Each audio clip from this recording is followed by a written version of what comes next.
Hello, and welcome to Critical Conversations. Let me just make sure that no, we have some kind of error occurring here, and I want to make sure that we are live and everything hold is on. It's okay. Are you showing up on mine? Okay, good. Yeah. It was just my laptop. Hey, everybody. Yep, we got sound. Excellent. Welcome to, let's see. Live from Denver, rather, I should say. I've always got my shows all mixed up here. It is Friday night. Hey, critics, welcome to another edition of Critical Conversations.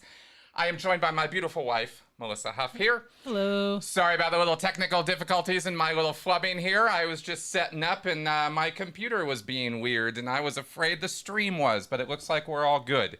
So let me just pull up here and... yeah, all right. So, hey, everybody. How you doing out there, critics? How's it going? I am very, very excited today for a number of reasons, not the least of which being that we've got some pretty amazing news about Danny Masterson and Scientology, right? Like, kind of amazing, kind of cool, kind of like the kind of news we want, the kind of news that makes us excited, the kind of news that gives us, oh, good, yes, we are coming in good. All right, so it's the kind of news that gives us hope for the future and the idea that maybe, possibly, just maybe, something can be done about it when it comes to Scientology, which is hilariously ironic because... one of Scientology's big mantras and mottos is something can be done about it. That's why I keep saying it with such irony, even though most people don't get it. It is a Scientology phrasing. It's a Scientology thing. And yet something can be done about Scientology too. And that is... let's cross our fingers. Exactly. So as I said, folks, I am joined by my beautiful wife, Melissa, here. Hey, baby. Hey. And this is our Critical Conversations live call-in show. Excuse me. We were out last week. It has been a rocky month. It has been an interesting and rocky month. The end of the college term has come up, my university term. So I've had some term papers to write. I still have 2 papers to write that I've kind of got on the back that I've set aside I've delayed. From the due date, so you can do that, and so I've done that, and then I have my dissertation to write, and that's for over the summer is when the bulk of that work will be getting done, and at least that's the way it's timed out right now. It might well, just for everybody's information, because of various extensions and scheduling and things like that, it might schedule out a little bit farther into the future. You know, no big change. I'm still going to getting through this program. It just might take me a couple more months to do it than I thought. But everything is going well. Yes, Henny, it is about fucking time, isn't it? All right. So, yeah, there is a lot going on. Also, there were some other personal issues, which we are not going to go into, that also entered some fun and games this week. So it's been a little bit of a rocky road in the Shelton household this month, to be totally honest with you guys. Not in an emotionally horrible way, but just physicality, just stuff, sickness and this and that and the other thing. Yeah, those vaccines kicked our butts. Oh my God, yeah, hers too.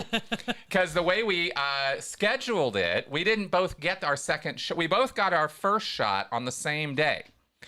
But the second shot we had a few days apart. Was that by design? No, it's just because they didn't have a time for me to go that was outside of work, so the weekend was the only time I could get it. Oh, okay. And I went in the morning on a Thursday because I could. So that was how we did it. But fortunately, that spacing apart was good because she had to care for me, and then I had to turn around and help her out a little bit. I think I was worse, but she was, yeah. He was definitely the worst one, but it was not fun. No, it wasn't. But it is fun to be vaccinated. It is. And it feels good. It feels really good. I had a little personal physical resurgence after the sickness kind of, after 2 days of the second dose ravaging my immune system. Mel didn't quite experience that. No, but my immune system isn't as strong as yours either. So No, I am, and I use this word advisedly, but I am blessed with a pretty decent immune system. I hardly ever get sick, so when I do, it tends to be a bit of a thing. So yeah, I know a lot of folks had a hard time with that second shot. And that's not the primary point of the show here this evening. I think everybody's got their attention front and center on the Masterson case, so we will talk about it. I don't have a whole little outline here. I'm not going to review blow by blow what happened in the case, and what happened is in the last, but I will go over some summary for you, okay? The reason I'm not going to go blow by blow by blow over the last 4 days is because, one, Tony Ortega's already written up quite well on his blog, and you should go and look at that. There's quite a bit there.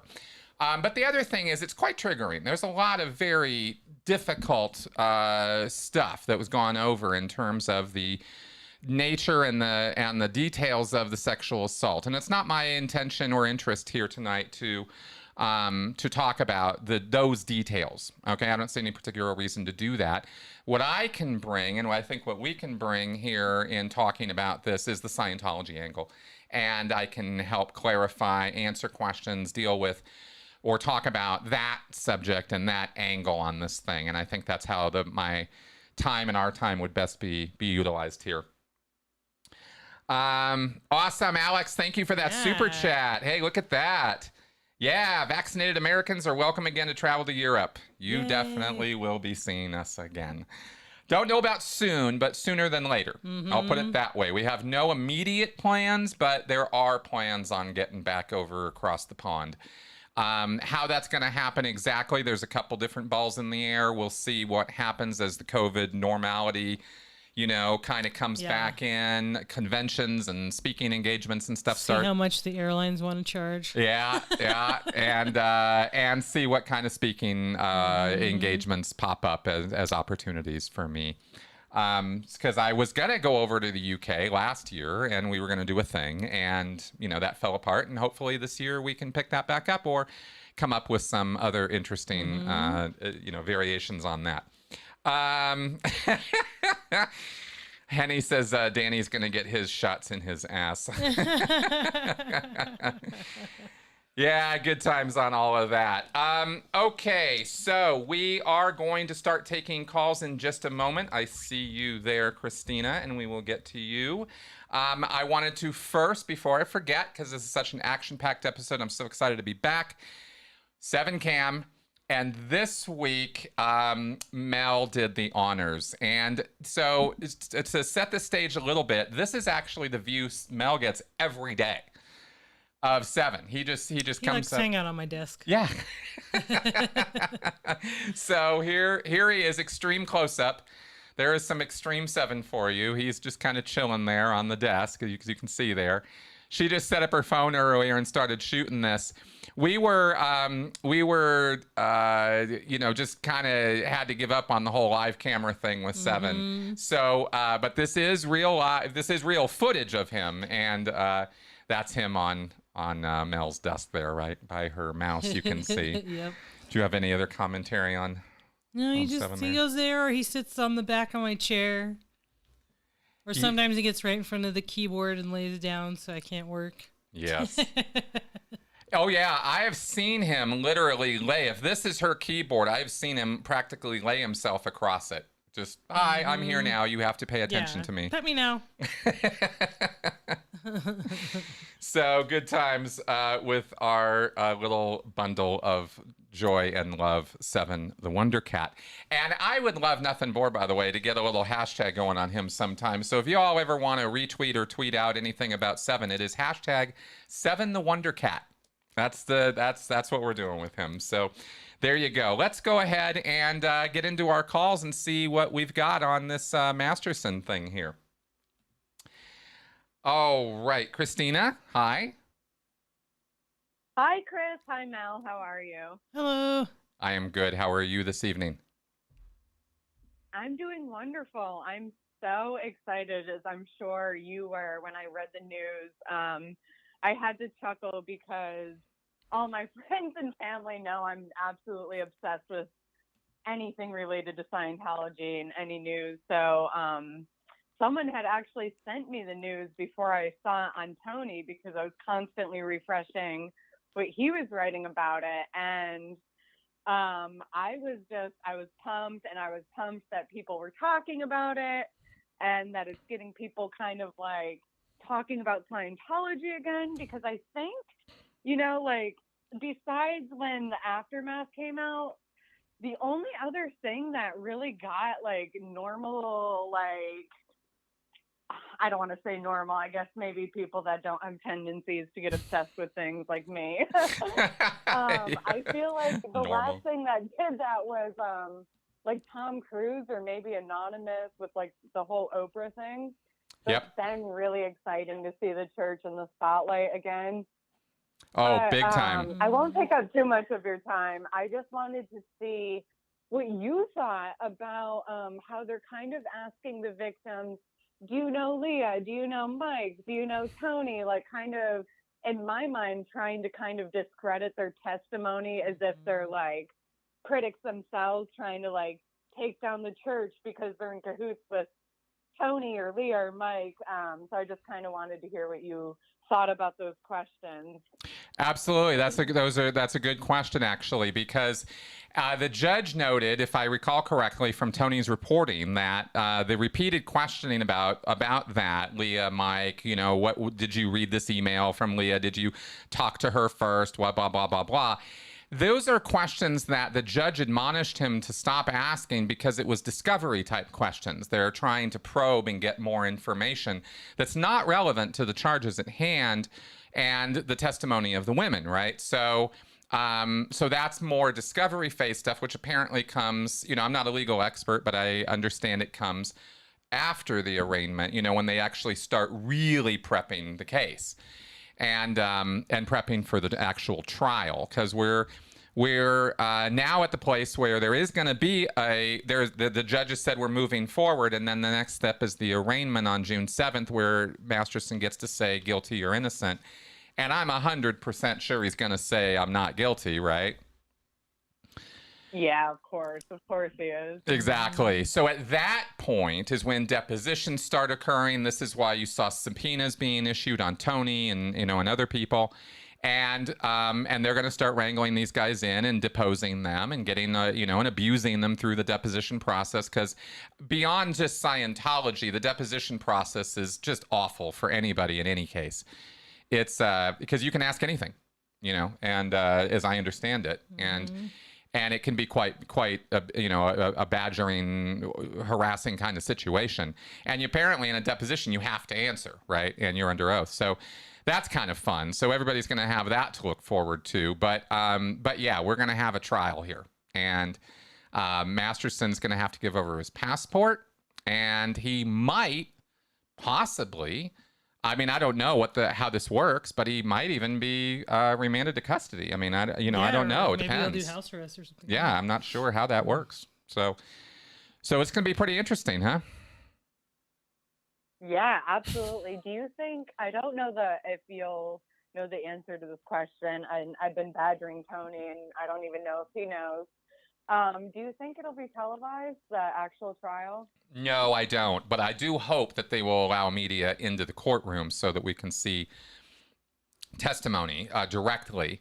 I'd like to see that, but I don't know if it's televised. Would surprise me, actually, especially given the nature of the trial and the details of it. Yeah. And the privacy issues involved. I know Tony's been saying that the media haven't been really paying a lot of attention and have been sort of doxing or outing the names of the other victims of Masterson, but I don't know what the precedents are on that angle on this. But I know we're going to have as thorough coverage of this thing, probably on a day by day by Tony or others, as we can get. I'm counting on that. Absolutely, and I'm so grateful to Tony for that. And I wouldn't be surprised if the church was kind of also advocating for it to be kind of a little bit more private as well. My only other question, and then I'll let you all go, is I guess, where do you think this will head in terms of, not just focusing so much on Danny? Hopefully, like you said, he'll be prosecuted to some extent, but do you think it'll actually turn into, some things being filed against the church or David Miscavige or anyone that might have known something and didn't say anything?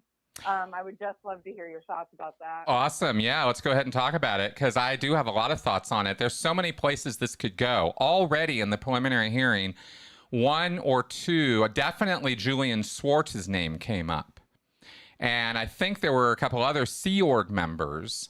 Julian Schwartz is a Sea Org member. He is a master at arms at the Advanced Org of LA. At least that's what he was last doing when I left the Sea Org in 2012.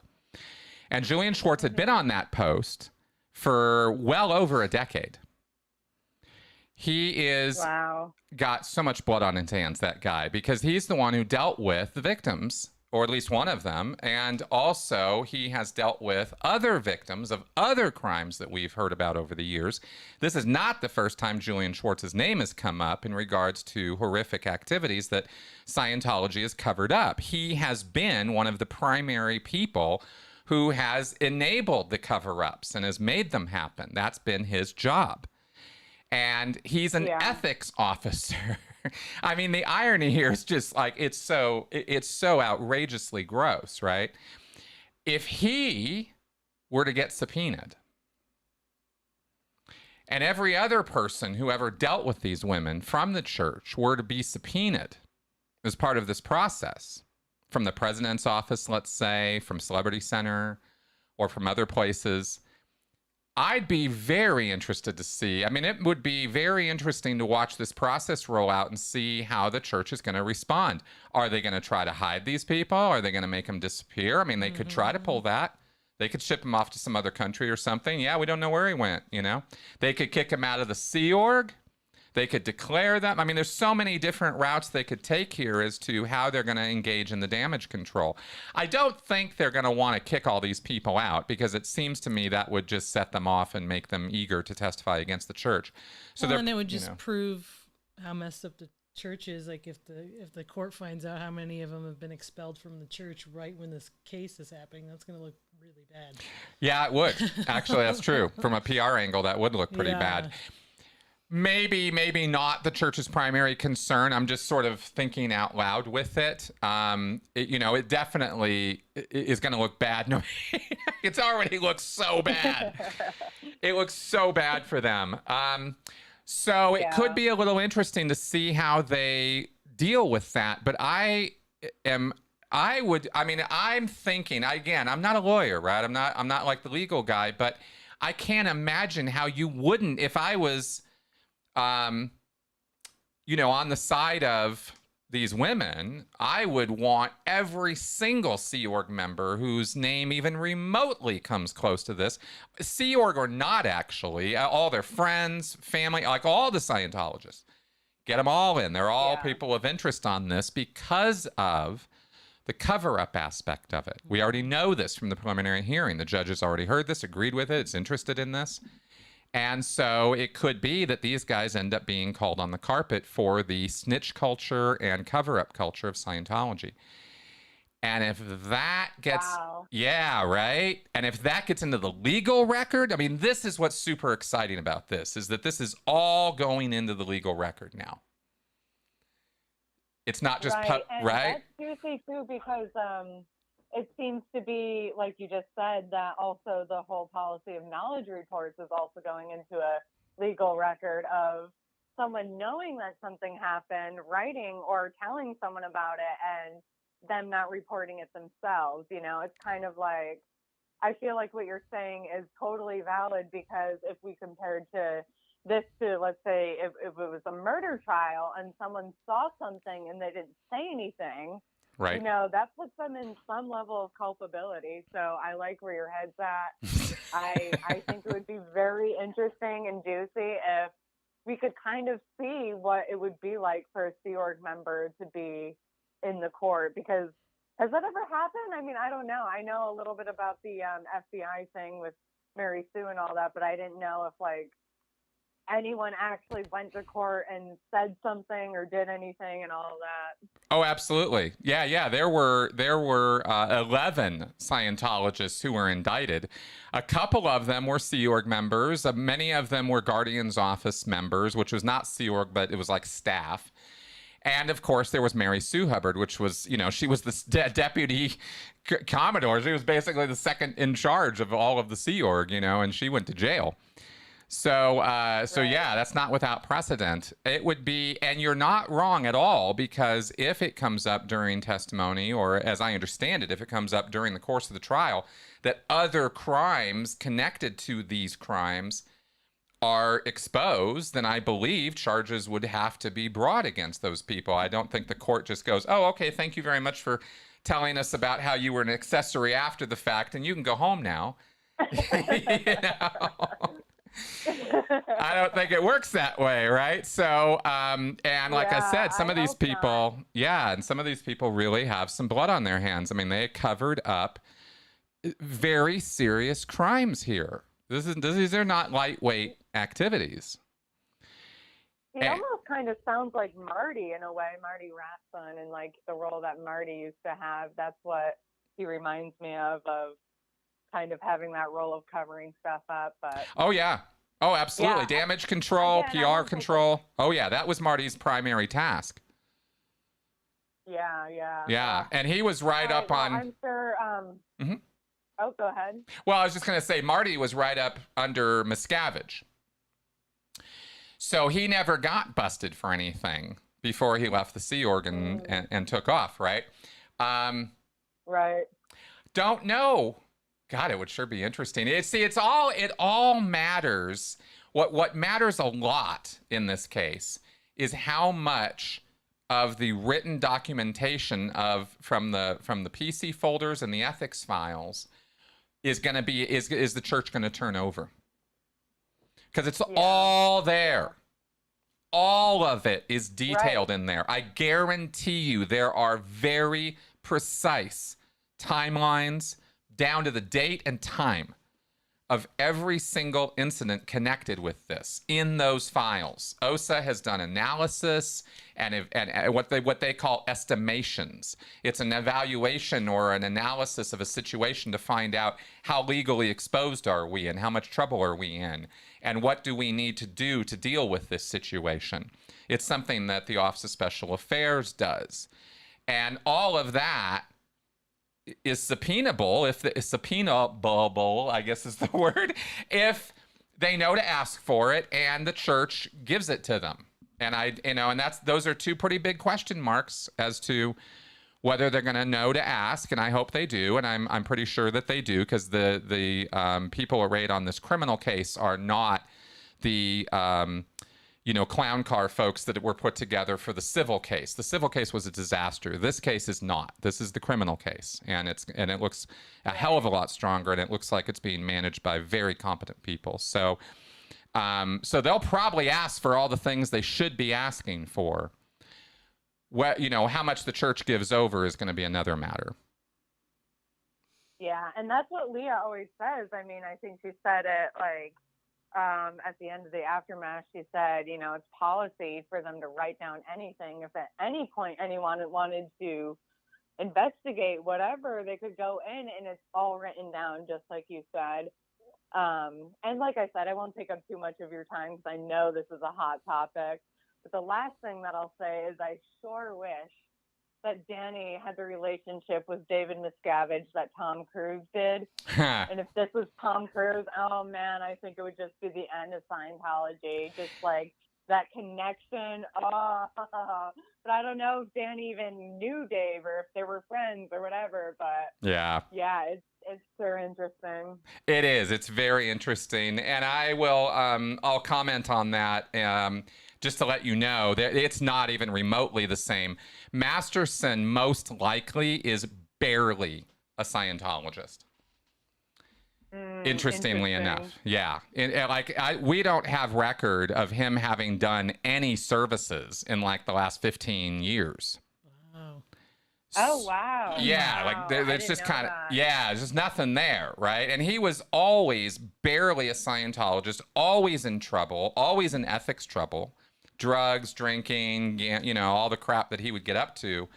And this was, obviously the big one. These things were huge. But the church is kind of with its celebrities. It's kind of in for a penny, in for a pound with those guys. They'll go all the way because they're celebrities. So the exposure is huge. And now it's coming back to bite them in the ass. They should have cut and run. They should have seen what Danny was like. They should have seen the kind of person he was, and they should have said, "Oh my God!" And just like, whoa. You're going to you go sort this out with the legal system. We're not covering this up for you. But that's not what destructive cults do, see? So, yeah. Well, I guess not. And like you said, it's going to bite them in the ass. But on that note, I'll say goodbye. Awesome. Thank you for taking my call. It was a pleasure as always. Thank you, and we'll talk soon. Absolutely. Talk to you, Christina. Bye-bye. All right. We got some other calls here, so let's just rat-a-tat them into them here, I believe. Hey, Henny. Hey, Chris. Can you hear me? Hi, Melissa. Hello. Hey, welcome to the show, Henny. So good to hear from you. I missed you. I'm glad. Good. I'm glad to talk to you guys. I'm taking you off speaker so I can hear you. Can you hear me good now? Yes, much better. Thank you. Oh, okay. No problem. How are you guys this evening? Hello, critics and everybody. It's so nice to see everybody today. And you look much better, Chris. You feeling better? Yes, I am. I am definitely feeling better. My convalescence is near completion. Good. You're so funny. I'm glad. Hi, Melissa. Nice to see you, sweetheart. You look beautiful. Oh, thank you. And yes, and I wanted to, of course, put in what I feel about the Masterson case. Yeah. I have no idea who he is. He really is nothing to me. I mean, I was so behind, I don't have to tell you, with the phone and everything else. Okay, I barely got through all the Seinfeld. So I have no idea who this guy is. I understand that he's a celebrity, and I understand the fact that makes him a little bit more protected than say, you're right. That's right. Than the Sea Org members. Let me actually, Henny, let me tell you a little bit more as well, because it's not just that he himself is a celebrity. He was on his main claim to fame is the 70s Show and The Ranch, which were the two series he did, which were the most successful. Never heard of either one of them, but go ahead. No problem, right? However, he is one part of three different families that are involved in Scientology, like whole clans. His half-brother was on Malcolm in the Middle. His half-sister or full sister, I can't remember which, is on The Walking Dead. Gotcha. That I know. Okay. Right? So there's a lot of, and then his parents, and then his step-parents. So are they generational, Yes, Chris? they are all multi-generational. Okay. So Gotcha. One thing to keep in mind in this whole picture, I'm going to shit on Danny Masterson all day long because the guy's a scumbag. However, I'm also going to say that he is a second-gen Scientologist, and the fact of the matter is the guy never really had a chance when it comes to Scientology in his life. I got you. Because what you're saying is that Scientology is the one that's culpable. That's right. As well as him. Exactly. Listen, I dig it. Let me tell you something. I'm going to try to be, as brief and you know how I am. Okay. I tried, believe me. A long time ago, Chris, you were probably in the Sea Org back then, okay? Yep. There was a woman who went to Beth Israel Hospital in New York to give birth. Mm-hmm. And the doctor that worked at the hospital carved his initials in her stomach. Okay? Oh, my God. Talk about a sick fuck. Oh, yeah, sick fuck. Okay. So they settled, I guess, all right? And the doctor got in trouble, all right? And she took the money, of course, because, fuck, somebody Back then, especially, $1 million, a lot of money. Okay, I understand that, but you know, and that was the end of it. With the writing that she would not do anything to the hospital, and I said, let me tell you something. If that was me, it would be Henny Israel, not Beth Israel Hospital, because the hospital was as culpable for hiring someone so absolutely incompetent, okay, that they are also held responsible. Know that him alone, and I signed that you get away with it. It's not happening. But I see the similarities. Do you see the similarities? Oh, absolutely. No, I definitely see what you're saying. And the culpability here is actually even more clear, because what's going on with Scientology is an active cover-up. And an active suppression of criminal activity, which, as far as I can tell, is accessory. I mean, it is accessory. Yeah, I mean, I think that's the case, right? To make so. I mean, look, absolutely, because they are backing him, and you know, look, they re-victimize the victim. In this, you know, you're not allowed to call the law enforcement. Sea Org members don't even have access to 911. Exactly. We have been extremely bad in dealing with cults. Yes, we have. So now is the time to step up the judicial system and say, oh my goodness, we have really fucked up so badly with cults. Not to mention, and I'm sorry, religious cults as well, okay? That's right. And they're covering up, and they're hiding, and they're moving, and they're pretending. And let me tell you something else that came to my mind just very briefly, okay? Mm-hmm. I don't trust Scientology as far as I could fucking spit, all right? You know, he had a gun, this fucker. Okay, to Danny Masterson. That's and as far as I'm concerned, as far as the knowledge that I have about this cult, they've had guns stockpiled for a long time. And it's time. Am I right?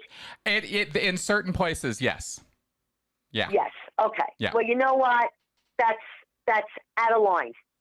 Okay, and it should be really, really carefully, and you know, they have to do it very carefully, and they have to eliminate this cult. Yep. And they have to do it in a way that makes everybody safe and alive, and they could start with him. Fair enough. Really? Yeah. And David Miscavige. That's right. See, and that's gonna be the tough sell there. The tough case is getting to him. You know, because he's so isolated, and because he has an army of people around him who are willing to throw themselves on their sword in order to save him. So I don't think we're going to see, you know, to be clear, I don't think we're going to see the full takedown of Scientology here, but I do think that we're going to see a definite body blow. I think we're going to see a serious punch to the face. Yeah. Mm-hmm. Yeah. Yeah, because I tell you, I hate step by step. I mean, I don't mind, you know, but I'd like to be alive to see. You know what I mean? Yep. And people I see on the writing here are asking about Shelley Miscavige and this and that, and I just, you know, look, I try to be optimistic. You know that. I have a sense of humor. I try to think positive always. That's right. But I don't believe it. I just don't believe that she's alive. But that's just my opinion. Oh, and fair I enough. feel very bad. Yeah, you can but believe that. I just don't. And I know her mother isn't alive, and I know that a lot of people have just disappeared, and it just, to me, you know, when you have violence, you know what I mean? Accompanied with weapons, accompanied with, you know, indoctrination of self-blame. It's just a big pot of witch's brew. You know what I mean? That's not really, it's like insanity in a big pot, and you're just, you know, ignoring it. And I'm glad that at least it's coming to fruition, and I hope that he gets, first of all, I don't think 45 years is enough. It should be 45 years per race, okay? But that's just my opinion. Understood. Okay, and with that, I'm going to get off that. I want to tell you just two quick things. Mm-hmm. I love the fact that when I get on, it says Chris Shelton and Melissa Huff. Now, okay. Now, here was my thing, because I always like to try to end on a happy note. You know the way I am. I absolutely adore the fact, I'm just assuming you kept your names. And you've, joined as a couple, and you're individuals. Now, I don't know, what, am I right about that? You are. Yeah. Yes. You are correct. And I thought, I'll huff and I'll puff Melissa, and I'll blow my house down.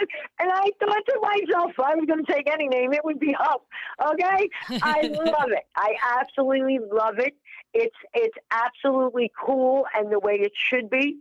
And I also want to say that I heard, very quickly, I'm getting off, that a lot of young people nowadays are not, going into religion. They're practicing their own thing. Correct. And that also made me very happy to hear.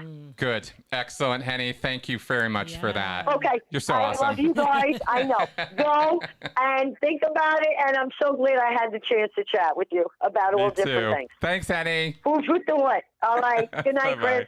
Night, Mel. Good night. All right. Cool. Okay, good. Let me address a couple of things real fast just from the stream. One, I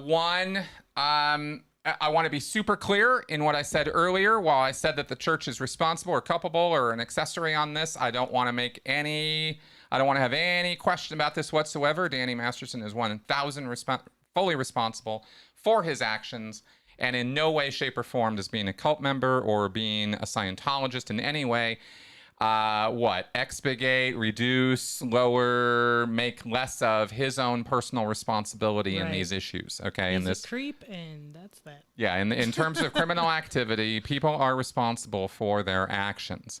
Cult influence and cult coercive control can be a mitigating factor when it comes to sentencing or when it comes to how to deal with the person. Because, punishment isn't necessarily the only thing called for under certain circumstances. I am not saying anything about Masterson one way or the other with that statement. I'm talking about in general.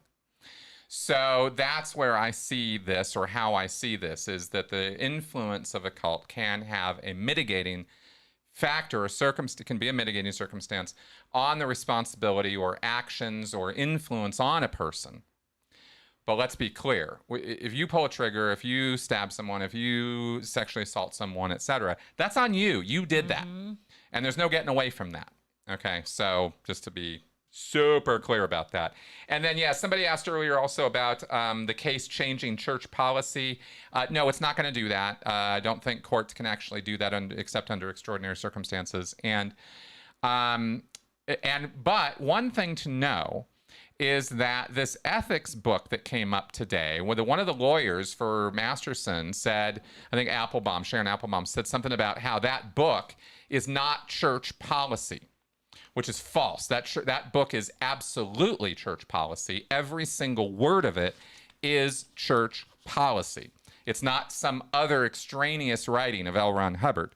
The Introduction to Scientology Ethics book is a collection of policy letters, secularized or made more simple for the general public, but it's still church policy. Okay, so it's a nicety, but I wanted to make sure everybody understood that that what's in that book and what's in those Dianetics and Scientology publications is absolutely Hubbard's words that are to be taken 1,000% as written and to be followed without question. Period. End of story. So that's kind of how that works. Should we see some more 7? Yeah, let's do a little bit of 7 cam, and then I see you callers, and I know you guys have been holding. You guys are awesome. We're going to get to you right after we look at 7 again, because there's our check-in with our little guy. You can see he was just kind of chilling there. He's like that most of the day. Yeah. I think it would be safe to say. He's just like that. Kind of Garfield-like, I think. Yeah, he's just old and ready to sleep. Yeah, he's 14. He's our little bundle of joy. Yep. But rather than a black and orange cat, he's a white and orange cat. But yeah, very Garfield-like. All right, let's pick this call up. Hello, you are on. Hello. Hello. Hello. Hi. How are you? Well, I'm good. How are you? Good, good. Very well, very well. It's good to be back. Yeah, I'd like to start by doing a bit of a legal analysis, for want of a better term. I think that the hospital case that Henny mentioned is quite distinguishable from the involvement of Scientology in the Masterson case. If the hospital was being sued in a civil suit, it would probably fall under negligent hiring and supervision, and those cases can be quite hard to prove. Exactly. Yeah. Hospital. Yeah. That's a very different. To throw him under the bus. Yeah, that's a very different circumstance from an active cover-up and suppression of evidence and. Oh yeah. Yeah. Yeah. Discouraging a sexual assault survivor from going to the police, for example. Don't call it rape, that kind of thing. Threatening them with a suppressive person declared. Right. All of that entails. That's right. Very, very different, because the hospital can throw the employee under the bus and they would pay for the best lawyers to do that. But Scientology can't do that whenever they have been so intimately involved in this. I think we really do need to lay the blame for the whole delay and how it's taken so long for this to happen squarely where it belongs, and that is with the ethics book. And I think, personally, I think specifically with the material in the ethics book. Yep. The ethics book, for instance, says that it is a high crime to go to law enforcement rather than use Scientology's internal procedures for any dispute. And then you can be declared suppressive and be subject to disconnection. And what greater threat for blackmail, what greater discouragement is there for most people, especially people who have grown up in the environment, losing their entire families to disconnection over something like that? Exactly. That's right. And it is all in those ethics codes, and these guys are playing footsie with it during the preliminary hearing here, but I'm pretty sure it's going to be front and center during the trial. Oh, I can imagine, because the stock defenses that a lawyer could put out, a big one is obviously, for instance, well, why did you take so long to report? Well, we literally have the answer to that already admitted as evidence in this case. So that's it was a huge own goal by Massaro for getting that into exactly consenting to that. That's right. That's right. And it was really actually quite cool. I think Mueller, the lawyer for the women, or one of them is doing a real bang up job of and that little sick burn he pulled on day 3 yesterday was quite nice. On redirecting that. Oh yeah. So I think there are still quite a few potential moments like that available with that ethics book. Oh yeah, yeah. And I think that if they have any sense about them, which they've demonstrated that they do, they will be looking to call former or even current members of Scientology to the witness stand. Especially anybody who might have had first-hand knowledge of what actually happened at the time. Exactly. I also think the broader question, broader idea, I actually find the Scientology ethics book one of the more sinister in the entire canon of Scientology for a couple of reasons. And the first has to be that it is one of the few Scientology books that really is honest about the fact they want to take over the world. Dianetic, for instance, doesn't. The idea that Dianetics would replace psychiatry, or that Scientology would replace psychiatry, the biggest attestation to that is actually the bulletin on the introspection rundown, where he says we've eliminated the need for psychiatry. But this is in early published material. We have found the real technology of ethics, and it's up to us to apply it to the whole damn world. And that's basically the cut and thrust of the introductory chapter to the ethics book. And I think that makes it one of the more sinister, one of the reasons why it's one of the more sinister books. The other one is it's maxim, as it were, the greatest good for the greatest number of dynamics. Firstly, the greatest good for the greatest number can produce some truly horrifying ethical decisions, like organ harvesting, even in a secular context. But when you then add number of dynamics as defined by Scientology covering most of the dynamics in its own belief system, you've replaced the entire idea, flawed as it is, of something even worse. It's actually the greatest good for Scientology. Well, exactly. The ethics book is where they're quite honest. That's right. And that's the sort of thing that would have to come out in court. I imagine that going down trails like that's going to be extremely difficult during this trial. I think both sides are least interested in that and most interested in whatever is directly applicable to the case. And because I would love to see dragged into this as part of this, keeping Scientology working.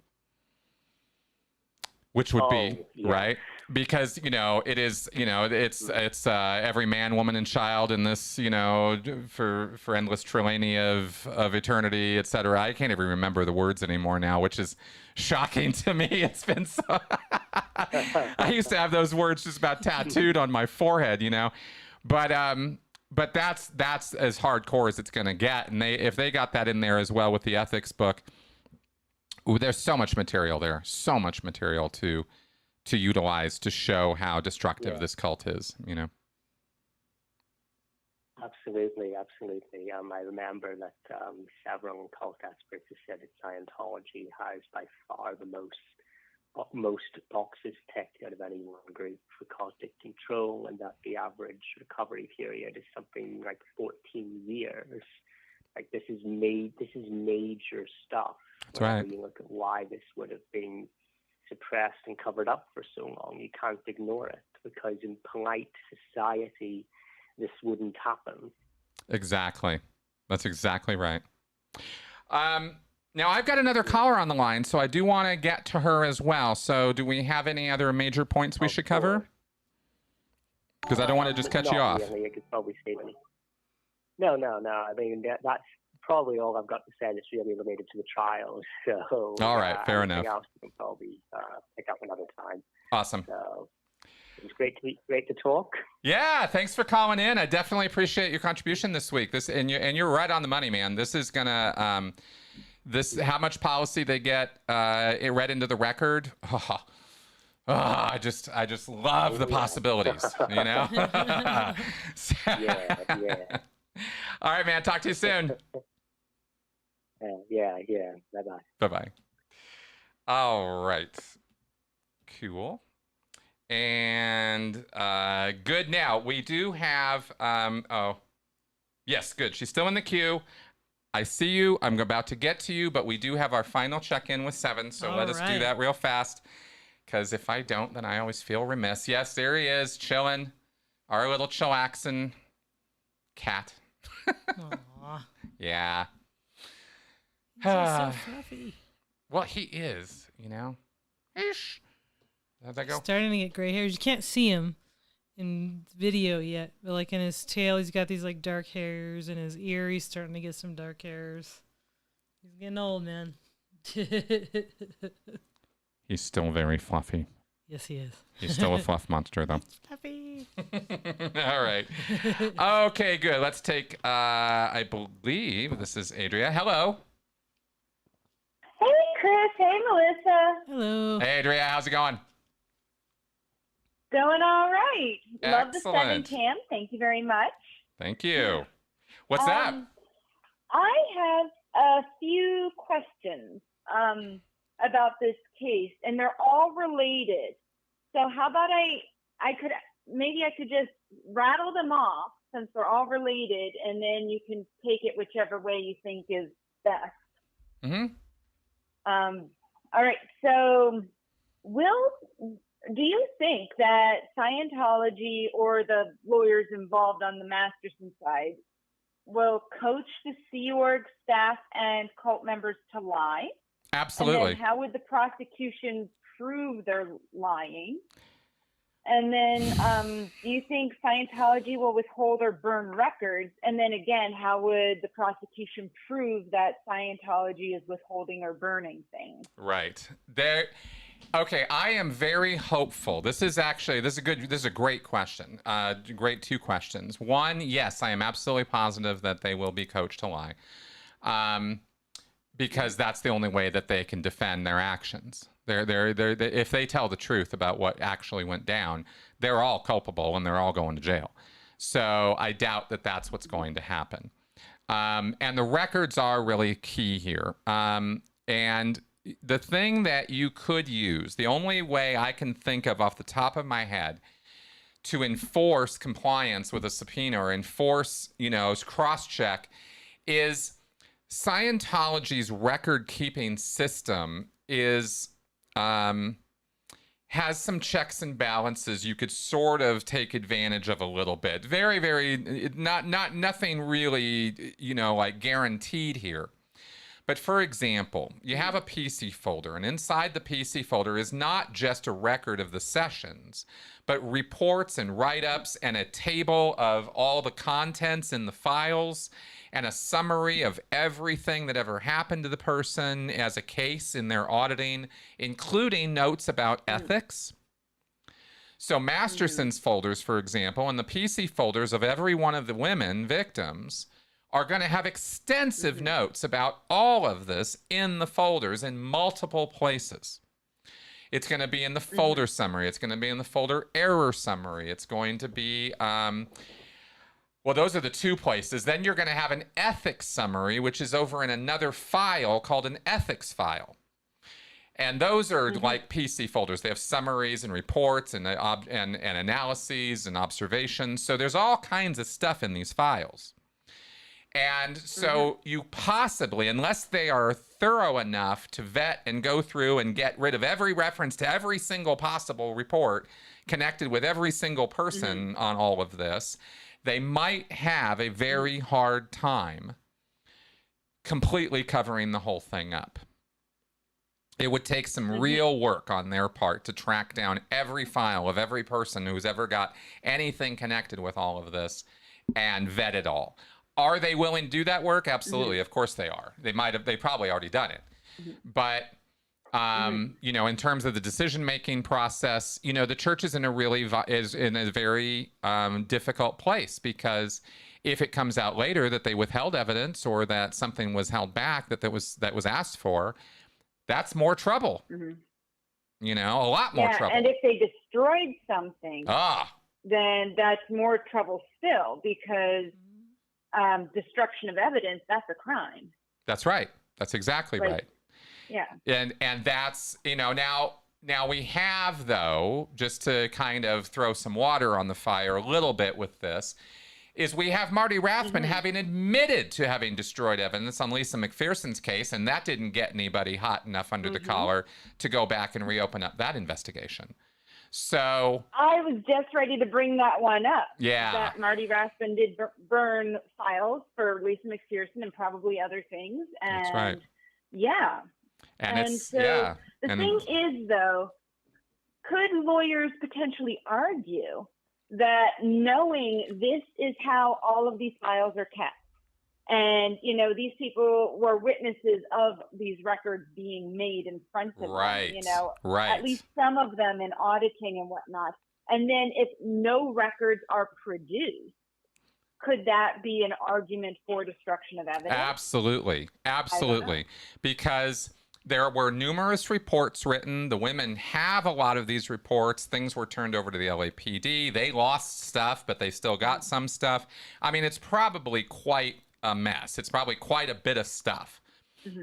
And I don't particularly envy the lawyers on the side of the women who have to, put all that stuff together chronologically, index it, tab it, cross-index it, etc. It's probably a pretty extensive amount of work. I'm assuming they're doing that work. I have no inside knowledge about it. I just know that if I were involved with that case in any way, knowing what I know and knowing the people who are involved in the case and knowing what they know, this has absolutely been communicated to the lawyers. So How they then process and deal with that and use that to get all the data that they need from the church is kind of over to them. I don't know how that process works. But I do know that Scientology, by its nature, will try to impede, stop, and destroy anything that they can get away with in order to get in the way of this investigation. There's no question about that. So. Yeah, it's sickening, but I really hope it sounds like these lawyers on the prosecution side, they're doing their due diligence. They're trying really hard to cover their bases. I really hope that they make it stick because you know, lying and destroying evidence, those are two really hard things to get around. Well, it is. It's very hard to get around, and that's probably why they're sweating bullets about doing it, right? Because there is a lot of liability that they're opening themselves up to if they, start destroying evidence. And probably the thing to cross your fingers on here, at least that I see now, knowing what I know about it now, and again, limited amount of knowledge, is whatever reports they've got already and whatever the women already have with them, the church knows it can't destroy that stuff. And the thing about reports in Scientology that I didn't mention earlier is they are often carbon copied to a whole laundry list of people. I have seen knowledge reports where the full front page of the report was nothing but CCs to David Miscavige, David Miscavige's assistant, the International Justice Chiefs, the Deputy International Justice Chief, the local ethics officer, the celebrity ethics officer, the president's office, the CEO of Celebrity Center. I mean, just this litany of people who, you know, people feel need to be infoed on these reports. Not always. Sometimes it's limited CC, sometimes it's blind CC. But often these reports get written that way. So if, for example, they've got a KR that if one of the women has a knowledge report that they wrote or somebody else wrote, and it's got a list of 10 people on it who were CC'd, then you would reasonably expect that you could subpoena the files of, let's say, Joe Jones, if he was CC'd.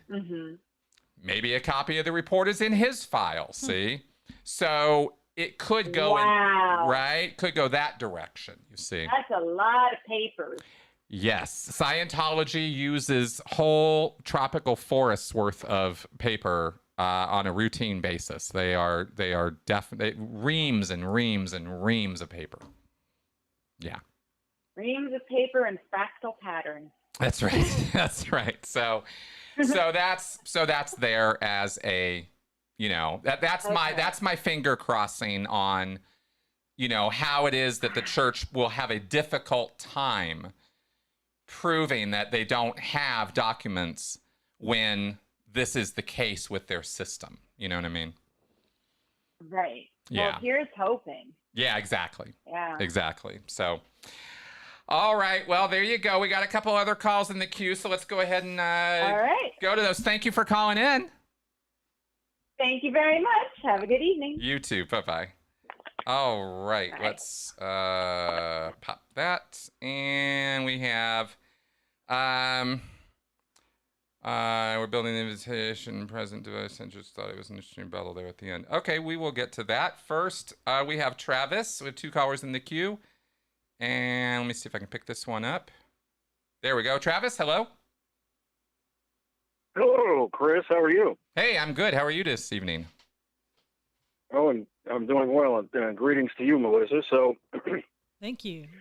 I have a Scientology question tonight. Shoot it. Before I get to the main Scientology question, I came across a term. Chris, did you ever come across the term universe core? Oh yeah. Oh yes. Okay. Yeah. What's a universe core in Scientology? Okay, Universe Core is a group of Sea Org members who are specifically trained and sent as a team. It's usually 3-4 people who are sent to a local city-level church, like the Church of Scientology of Denver here, could potentially have a Universe Core sent to them. And those Sea Org members are trained to deliver the OT levels, the high confidential stuff, to the staff right there in the org. That was the idea with the Universe Core. It hasn't really worked out at all in application. It was a disaster every time it was tried, but that is what it was in theory. All right, so it's a defunct thing then. Yes, it is. Yeah, there really isn't any Universe Core present that I know of now, and it was always a handful of Sea Org members here and there. Okay. Yeah. Thanks. I had come across that, and it was never well defined in the documents that I had read. All right. So on to my main topic here, the book of case remedies. Yes. Did you have much experience or exposure to that? Yep. Okay. So what, if you could explain to me, or in the audience as well, what a book of case remedies is. Yeah, sure. It was a little book that was put together in the 1960s, and Hubbard expanded on it over the years. And it's basically, if things go wrong in auditing, or auditing isn't working, these are a set pattern of remedies that you would use.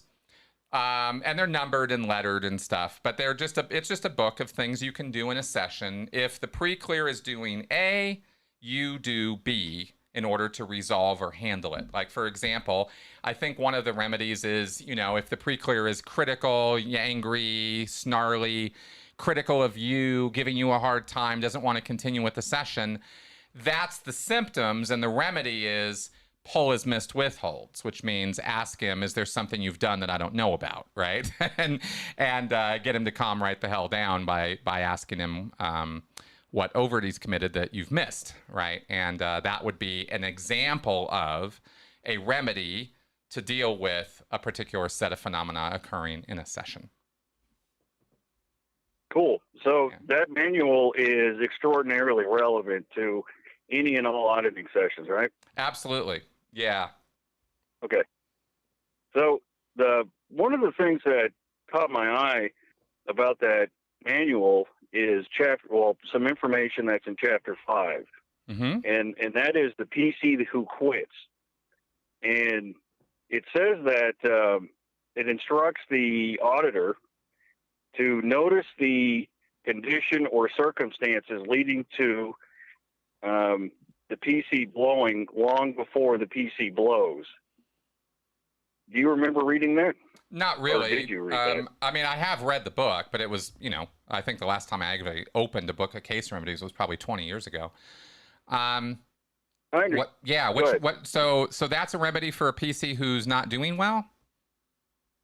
Well, it says, in other words, so this is what this particular policy in the manual is. It appears to instruct the auditor to prevent people from blowing before it happens. Okay? Oh yeah. You got to stop the guy from leaving the room, or stop him from getting up and going, or something like that. Yeah. Yeah. And it says take the proper action. The steps to rectify the situation are that you have to take the proper action to prevent the blow, carry out the course of action, and it's, the other steps are much of what you've repeated already on the air a few times, and that is read, misunderstand words.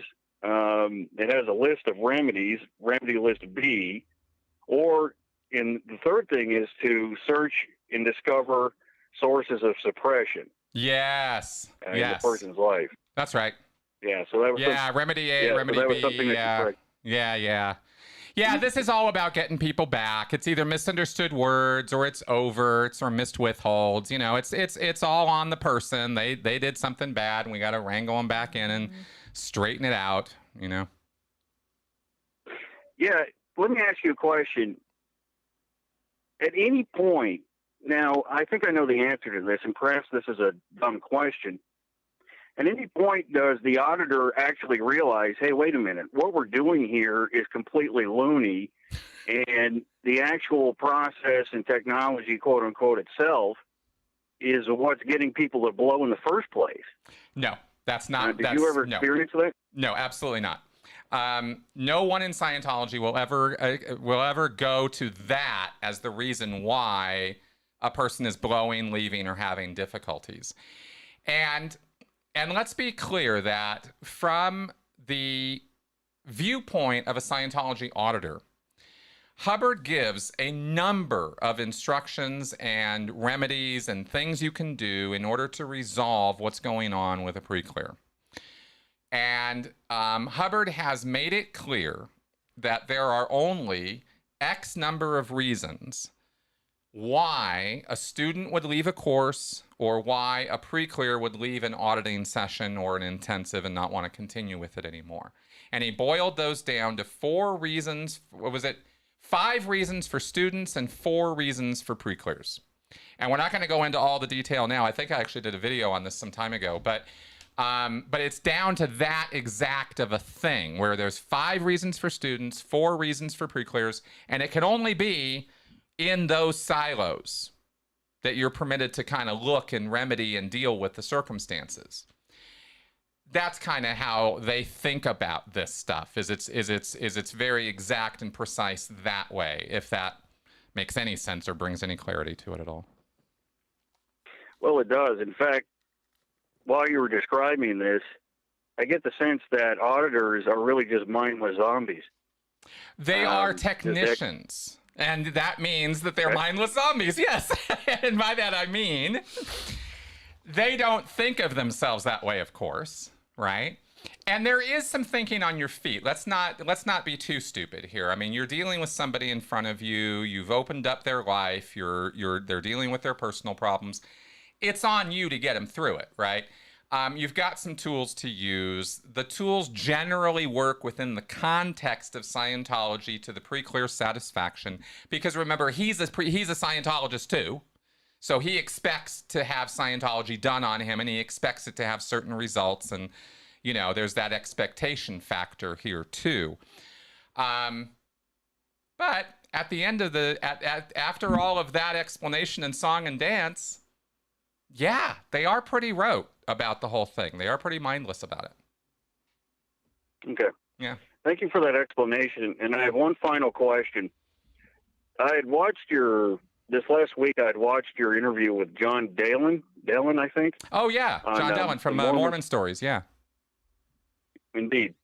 You had made a comment in that video, in that interview, and I wanted to see if you cared to expand on it quickly. Mm-hmm. And that is, you had mentioned that Scientology wouldn't still exist if it weren't for Tom Cruise and John Travolta. Yes. Yes, I do believe that is true. You said something to that effect. Yep. Do you still believe that? Now, could you please give a short synopsis of why you think that? Absolutely. In the 1970s was Scientology's heyday. It was the biggest period of expansion and growth and membership, activity on the part of Scientology. John Travolta was a big boost of that in the 70s. He came from Welcome Back, Kotter, then did Saturday Night Fever, and the world was his oyster.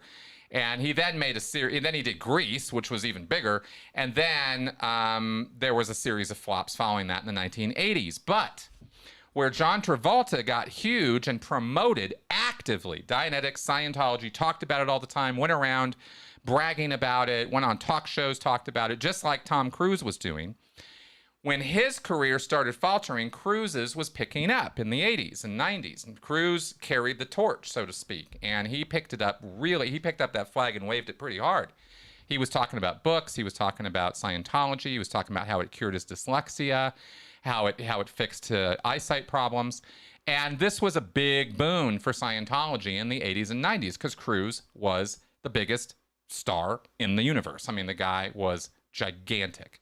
And he stayed gigantic, and he worked with bigger and bigger names and had a bigger and bigger career. So, all he would have to do is make an appearance on a Matt Lauer or Good Morning America on a talk show, drop a little hint, just a one-liner about some L. Ron Hubbard book. Yeah, read Fundamentals of Thought. You'll learn all about it. If he would say something like that on TV, that morning, 5,000 units of that book are sold. Wow. Just like that. That's the power that these celebrities have. So that, I believe, is what carried Scientology forward in the public's eye in a favorable light to one degree or another, while it was having its implosions with the Guardian's office and the 1970s raids. That was really, really bad, and that should have been the end of it, but it wasn't. And I think these celebrities, between John Travolta and Tom Cruise, had a lot to do with that in their promotion of Scientology. It was only when the internet happened, you know, and Cruise got a little nuts that things started being obviously something's really, really wrong with this group. And it wasn't until that happened that the tide really started turning. So there's a lot of power in the propaganda that those two people have given to Scientology. And I'm really, what I'm trying to do is just kind of acknowledge the power of that in that little synopsis there. I hope that does that answer the question? Does that work? Absolutely. So, you know, an interesting short story could be an alternate universe where that never happened, and Scientology is reduced to a dilapidated building on the outskirts of Cincinnati, and you know, that's it. That's today. right. Big time. Big time. Yep. Yeah. See, all right, I'll thanks bet for your you. explanation. Yeah, actually, I'll bet you. I'll say one more thing about that. Cruise left Scientology basically in the 90s. Similarly, John Travolta left Scientology in the 80s. That's something a lot of people don't know. That's very, very inside information. He was recovered. He got recovered back in the fold in the 80s, just like Tom Cruise did in the early 2000s, late 90s, early 2000s. Both of those recovery efforts were coming from the very top of Scientology because they knew how important those two people were specifically to the movement. So both of those individuals have received a tremendous amount of attention from the very top of Scientology. Well, the irony is that now Tom Cruise has a bit of a reputation of being something that just walked out of a clown car. That's right. So that's right. Because that's what Scientology does to you. You know, like, I mean, to be blunt, you know, it's like he was already like this egomaniac movie star, like shooting star guy. I mean, he had a lot of personal power. And then the Scientology got in the mix, and it just made him nuts. I mean, really, really nuts. It's so sad. Well, thanks, Scientology. Right. Anyway. Thanks, Travis. That's all thank you. All right. Bye-bye. All right. Now, we have a couple other calls in the queue, and we are well over time. But I know that this is a hot topic, so here's what we're going to do. We're going to take two more calls. The caller who just came in, I'm sorry, I'm going to drop you because we're way over time already. But we're going to take these other two calls, and then we're going to wrap up the show, okay? So, here is our next one. Hello, you are on. Charlie? Hey, is this me? This is Chris. Hi, Chris. Hi, everyone. My name is Charlie. I'm calling from Fort Myers Beach, Florida. Cool. Recently, I've been getting into the civics and local politics of Clearwater, Florida. Oh, okay. Where, as you know, Scientology's flag service org, the big headquarters is. Yep.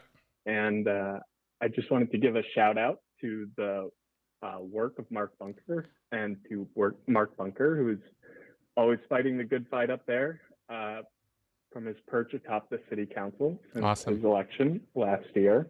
Awesome. I've been kind of binging on the city council meetings and the special work sessions, particularly around Imagine Clearwater, where recently on the 17th, two competing project bids went head-to-head. Two groups went head-to-head against each other to sell the city council on their big ideas for how to develop downtown. And I know these projects are pretty irksome to Miscavige, who probably doesn't want non-Scientologists to come and enjoy the downtown area.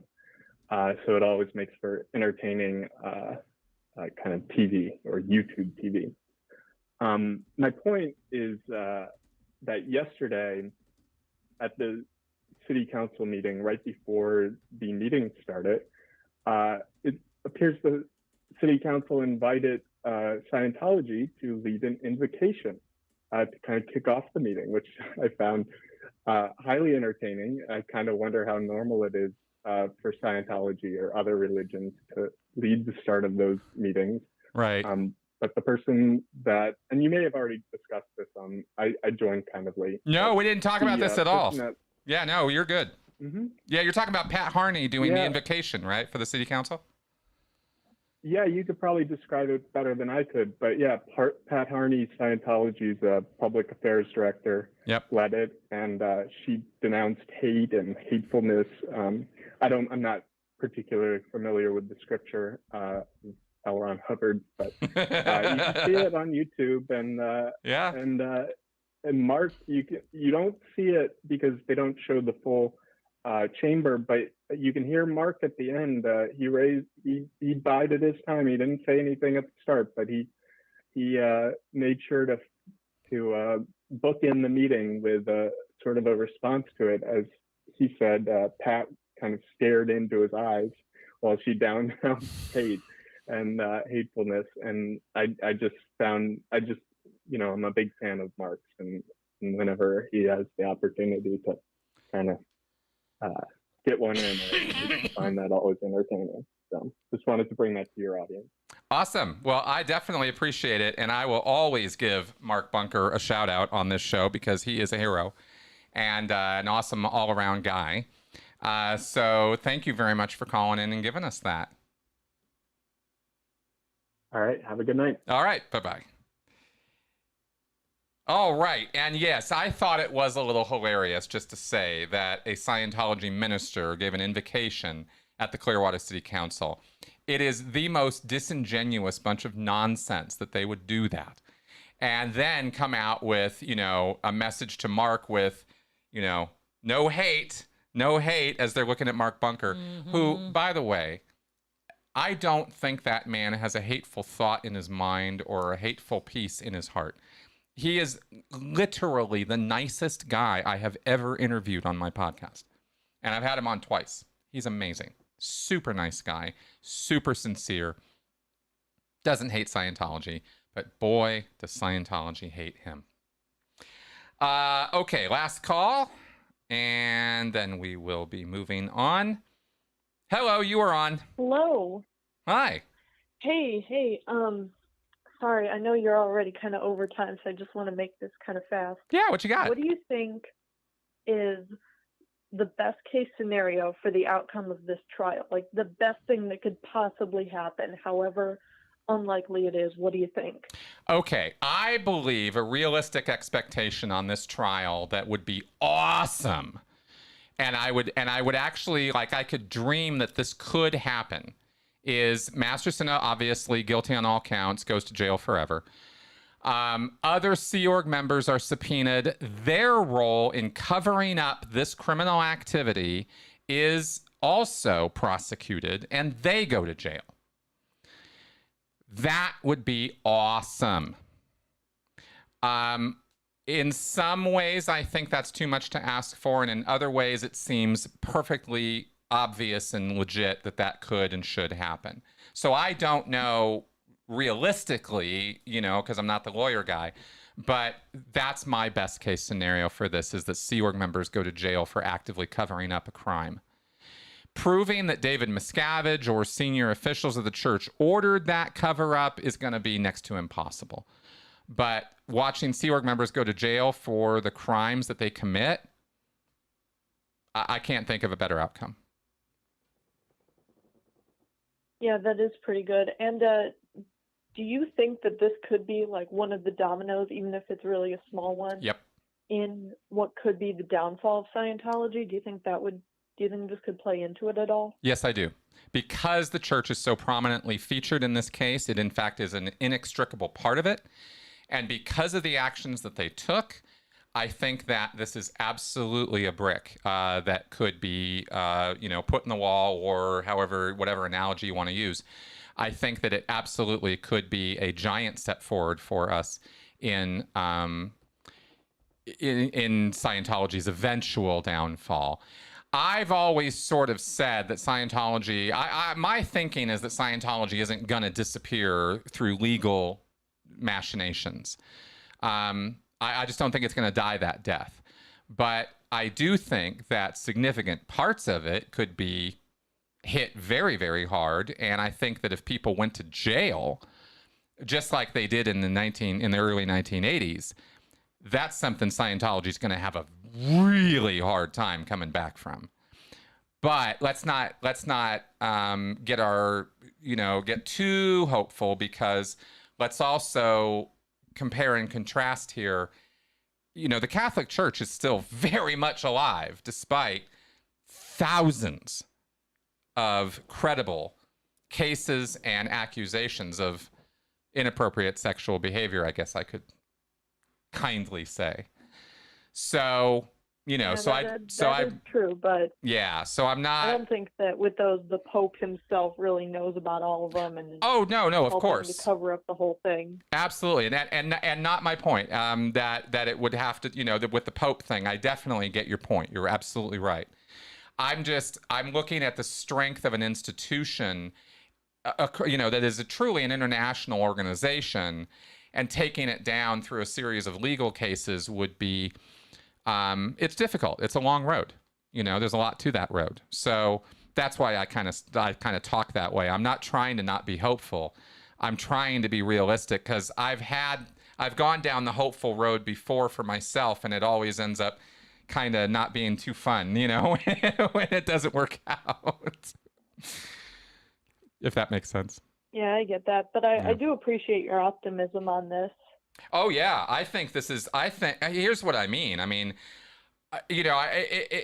hope nobody's really super disappointed in my response, because I want to be clear that this is the most exposed Scientology's ever been, short of the Lisa McPherson case, where they were just as majorly exposed, and it was only because they basically tormented the medical examiner and destroyed evidence that they got away with that.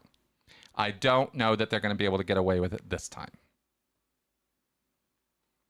So. All right. Well, I can't speak to how probable that is, but I'm got the same thoughts as you. Hope it goes our way, and in that case, might as well let you go now and get on with the rest of your evening. Awesome. Well, thank you very much for calling in. I really appreciate it. You're welcome. Had a good time talking. Awesome. Thanks. Bye. Bye-bye.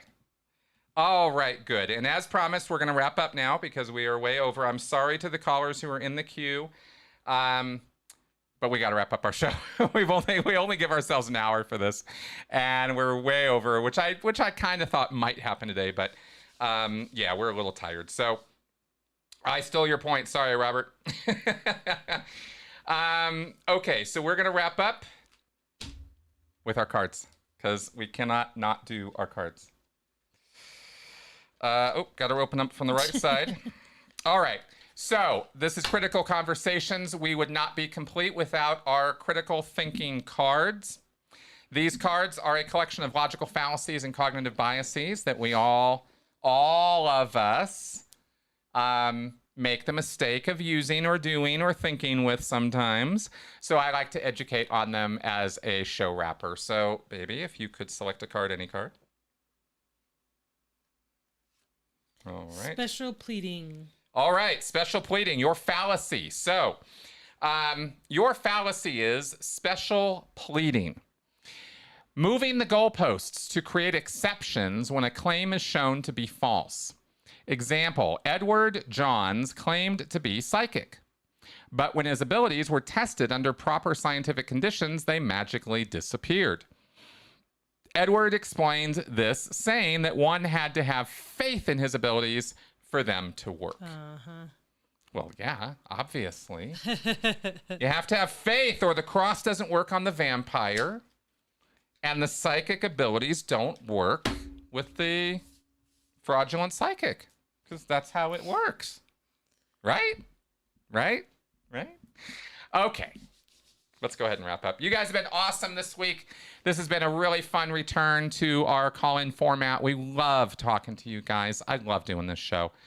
I love interacting with you guys, and I love the fact that my wife gets to help me out with this every week. Thank you, baby. You're welcome. Best wife ever. Right here. All right, guys, let's go ahead and wrap it up.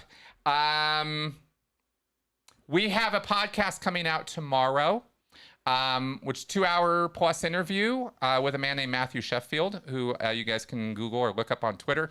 Pretty cool guy, ex-Mormon, political pundit. He and I had some very interesting conversation about politics, cults, and the connection and merging of these things. And yes, we go all over the place in that podcast. So you can watch that tomorrow, and then we will do a usual Q&A on Sunday. All right, guys, see you next week. Let's go ahead and wrap it up. Yes, this was too short at an hour and a half long. I know, guys. All right. Ending.